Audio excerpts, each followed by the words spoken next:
Jésus fait allusion à cette veuve. La veuve de Sarepta.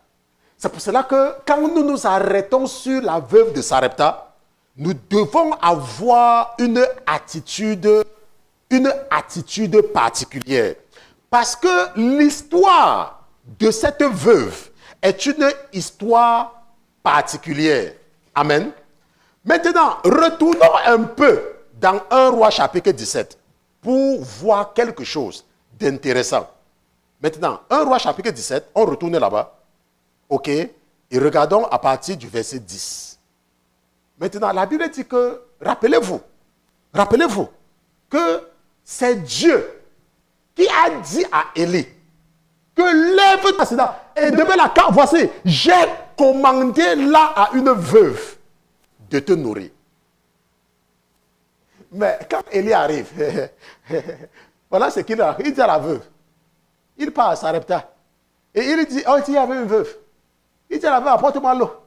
La veuve court pour apporter l'eau, parce que ça veut que l'eau est gratuite. Hein, l'eau, est-ce que pour donner l'eau à quelqu'un, c'est un problème?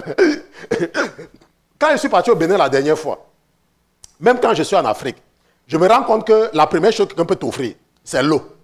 Parce que l'eau, c'est gratuit. Hein? L'eau, tout le monde peut te donner l'eau. Mais maintenant, la Bible dit que quand elle veut partir, il lui dit, prends dans ta main une bouchée de pain pour moi. Maintenant, regardons le choc de Élie. Regardons le choc de Élie. Ne perdons pas de vue que c'est Dieu qui lui a dit. Je ne sais pas si quelqu'un comprend. Ne perdons pas de vue que c'est Dieu qui lui a dit que j'ai commandé à une veuve de te nourrir. Maintenant, et nous savons, et ça, ce n'est même pas quelque chose qu'on a besoin de la révélation. On n'a même pas besoin de l'esprit de révélation pour savoir que Élie s'était certainement dit que c'est une veuve riche. Parce que Dieu ne peut pas m'envoyer vers une veuve qui n'a rien à manger. Parce que Élie, quand il vient voir cette veuve, il a l'assurance que quoi? Que la veuve là, c'est une veuve riche. Pourquoi? Parce que nous savons qu'il y a des veuves riches. Nous savons qu'il y a des veuves qui sont riches. Ce ne sont pas toutes les veuves qui sont démunies. Mais Dieu dit à Élie que j'ai commandé à une veuve de te nourrir. Et quand Élie arrive, qu'est-ce que la veuve lui dit? La veuve lui dit que l'Éternel est vivant, je n'ai même pas une galette.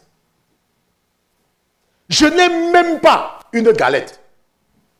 Ça veut dire que tu peux être dans une situation et tu te dis que Dieu va t'envoyer dans une grande église.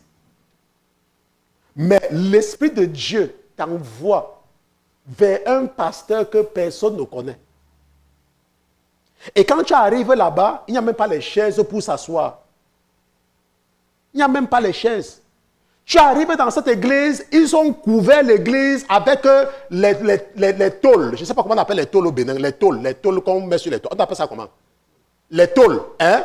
Donc tu arrives, tu vois que ce sont les tôles qu'on a tôlées, que l'église s'est tôlée. Tu arrives, tu vois que les membres de l'église s'asseyent sur le bois. Et toi, dans ton esprit, tu commences à mépriser le pasteur. Alors que c'est ce pasteur-là qui doit te toucher pour que quelque chose soit communiqué dans ta vie. C'est lui qui doit te toucher pour que quelque chose se passe dans ta vie.